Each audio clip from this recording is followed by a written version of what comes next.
Hello నేను videos పెట్టక చాలా రోజులు అయితే అయిపోయింది. ఇప్పుడు ఒక చిన్న మినీ వీడియోతో అయితే నేను మీ ముందుకు వచ్చేస్తున్నాను అనమాట.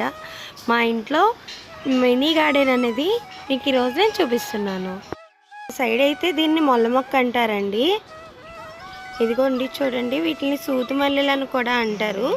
ఒక్కొక్క ఏరియాలో ఒక్కొక్క రకంగా పిలుస్తారనమాట.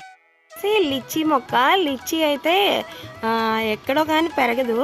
ఇక్కడ మా ఇంట్లో అయితే చూడండి లిచ్చీ మొక్క ఎంత పెద్దగా అయితే ఉందో, చాలా పెద్దగా ఉంది లిచ్చీ మొక్క. చూడండి, నేను పొంగల్కి వైజాగ్ నుంచి అయితే ఈస్ట్ గోదావరి వచ్చేసాను.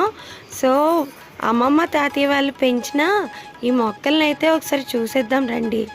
ఇదిగోండి, ఇది రేడియం మందారం అంటారు. అంటే రేడియం మందారంలో కూడా కలర్స్ ఉంటాయి. ఇది చూడండి, ఇది వచ్చేసి పింక్ అనమాట. మాకు ఇక్కడికి కడిపిలంక దగ్గర. సో మేము ఇక్కడ రకరకాల ఫ్లవర్స్ మొక్కలను అయితే పర్చేస్ చేస్తూ ఉంటాము. ఫెస్టివల్ వస్తుంది కదా, దానికోసమని అమ్మమ్మ అయితే ఎన్ని మొక్కలు తీసుకుందో చూడండి. బంతి మొక్కలు ఎలా ఉన్నాయో చూడండి ఒకసారి.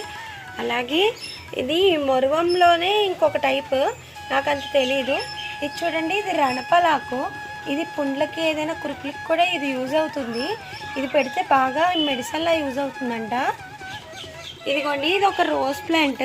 ఇక్కడ మా ఇంట్లో అయితే ప్లాంట్స్ చాలా ఎక్కువగా పెంచుతారు. ఇదిగోండి, రోజ్ ఫ్లవర్ ఎలా పూసిందో చూడండి ఒకసారి. ఇదిగోండి చామంతి మొక్కలు. ఈ చామంతి మొక్కలు చూడండి ఎలా ఉన్నాయో ఒకసారి. ఈ మా అమ్మమ్మ చాలా మొక్కలు అయితే పర్చేస్ చేశారు. మొక్క అండి, ఇది మనం ఏదైనా పూల మధ్య మధ్యలో వేసుకొని కట్టుకుంటే చాలా బాగుంటుంది. సువాసనగా చాలా అద్భుతంగా ఉంటుంది. దీని స్మెల్ అయితే నాకైతే చాలా ఇష్టం. ఇది